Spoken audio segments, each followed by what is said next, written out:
definition is quite an interesting one. It's essentially breaking down the ownership of a horse into many parts. So an individual can own part of the horse and doesn't have to pay the full cost of a horse. And so generally it's broken down into shares. So you can have a share of 10%, 1%, 25% and so forth. Depends on the syndicate manager and how the syndicate is structured, but that's generally how it works. So it's like a bike club, but with horses. It's like a book club, but with horses. You get to chat about your horse running, about its future, and generally this is done around for a few drinks, and if you don't, you can just meet up at the race course and get to watch your horse run. So there's a camaraderie around it. Starting off with a sale, that's a really great place to start, to find a syndicate, because that's where you buy the horses, and trainers and bloodstock agents are generally looking for owners. When they buy the horse, they find a horse what they call on spec, so they'll choose the horse they like. That's where the ownership comes into play.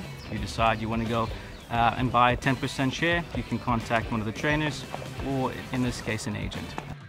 For me, it's the camaraderie of meeting people, or people you get to talk about a common interest.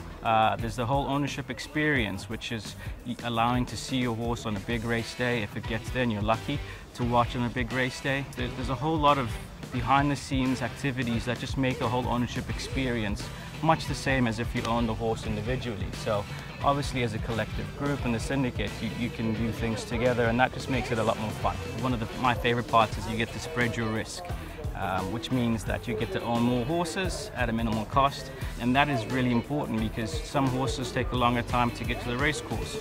So I'd encourage people to reach out to a trainer and be able to find your next opportunity to own a racehorse.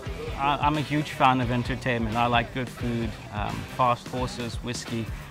Why fast horses? Because it gives you an adrenaline rush, something that I haven't felt anywhere else, and you get the opportunity to mix passion with business.